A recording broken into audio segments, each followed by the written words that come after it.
I've said it before and I'll say it again. Production knives are getting really, really good, as good as customs in some cases. I'm really excited to talk about this one today. I've talked about it over on my Instagram. If you haven't checked that out, you should.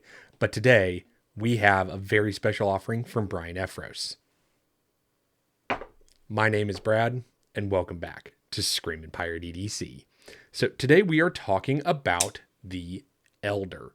Now, this is the very first production knife under Brian Efros' own name. He's done a few others with some other companies, but this one is all him, and it is based off of the custom. And I can tell you right now, it's really close. So let's go ahead and take a closer look at the Elder. All right, guys, we are top down with the Elder. So let's go ahead and have some stats on the screen, and I'm going to take some of my own here. So on these knives, let's go ahead and kick up the scale. On the micarta, we are looking at 4.24 ounces. Wait for that to zero out. And on the carbon fiber, we are looking at 4.21, slight variations in the material here. Now, I do know we are looking at a 3.25 inch blade and a 7.5 inch overall with an M390 blade. I do like that a whole hell of a lot. Now, as far as thickness, let me go ahead and pop my calipers out here. We are looking at the thickest part of the handle is going to be, there you go. That is not, oh, it's on the clip. That is, I do apologize, guys. 0.47 on your handle. On your thickest part of the blade, you're looking at 0.14. I like that thickness. Let's switch over to millimeters and get back behind that blade. Let me see here, guys. It is toying with like 0.1, 0.2 for me. That's insanely thin. And I'll go ahead and spoil this. That's part of the reason I love this knife. This hollow grind is killer. Now, before I get into more in my opinions, let's do some size comparisons. So I'm going to have these two variations, top and bottom. We're going to set the other ones in the middle. Up first is one that I really liked from last year. I didn't talk too much about it, purely because they sold out so dang fast. This is the American Ultimatum by Kurt American. Now, it is bigger than the other two, as you can see here, but not crazy bigger. So if you have this knife in the middle, if you have the American Ultimatum, yeah, you're probably going to like the Efros if you haven't already picked one up yourself. After that, let's pull what I would argue is the most popular production version of a custom knife. That is going to be the Brian Brown Jaeger M. Now, these are incredibly similar in overall size. So close that if you haven't picked up an Elder and you like this, I think you're missing out. I really do. Now, let's grab another knife that is a production version from a custom maker, but I believe he designs this one and it's not based off of a custom. This is the Chavez RCK9. Now, I raved about this knife in my hard use folders, and yep, it's still a banger. And as you can see, roughly similar size to the Elder. Now, another one that I have here that I wanted to show you guys is, once again, one I've raved about. This is the Eazy-E 2.0.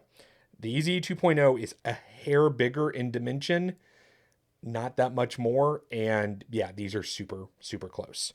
And then finally, what I think is the best example of a knife in this size range in a lower price point. This is going to be the ProTech Malibu. So there you go, right next to each other. Really nice.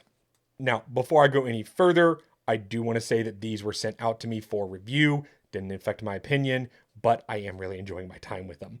Now, on these, the prices, if you are still interested, is going to be $375 down here and $425 up here, because you are getting, let me get that to focus up, a hand rub out here with this beautiful dark matter carbon fiber.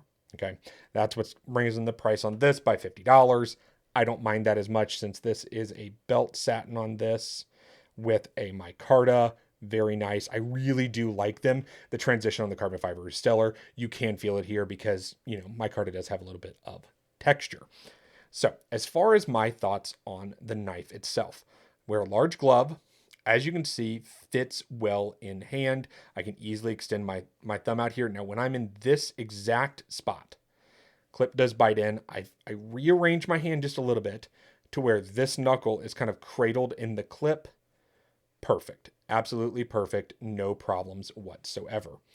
I have no problems with the detent on this. Let me go ahead and tuck him away. I'll show you the detent on both variations. Nice reverse flick. And really nice thumb stud. Good reverse flick. Really good stud. Now, everything there is great. I really like the hollow grind. I'm going to do some cut tests in a second for you guys. The one complaint I do have about this knife, and Brian knows it. So, because these scales are contoured tie there, you have this contour. Obviously, it narrows in the back, so you can't really touch the blade with your fingers. But what happens here, get that to focus up for you guys, this is very narrow. So I kind of have to dig my finger in there to get that open. And there is no texture in here like I've seen on some other makers. Would I like it? Yes. Do I think they should do a Gen 2 of that and put it in there? Yeah, absolutely. And maybe even a little bit bigger on the knife since it's only 3.25. Just an idea. But that is really my only complaint here.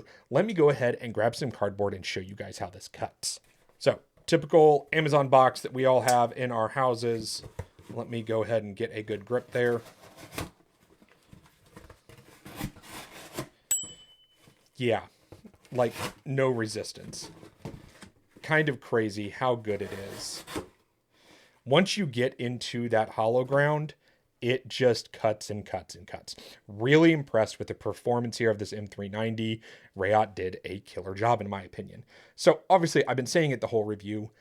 I like it. I do. And I like it for good reasons. I think if this had come out last year, this would have beat out a lot of other knives that I wanted to see hollow ground that are also productions from custom makers. This just checks so many boxes and fits so damn well in hand. I think the action is stellar on this one and, just as good with this PVD finish. I'm impressed. I will say that. Slice of K always does great collaborations, but I think this is one of the better ones I have seen. Definitely check this out. If you're in the market for one around this price range, I say pick it up.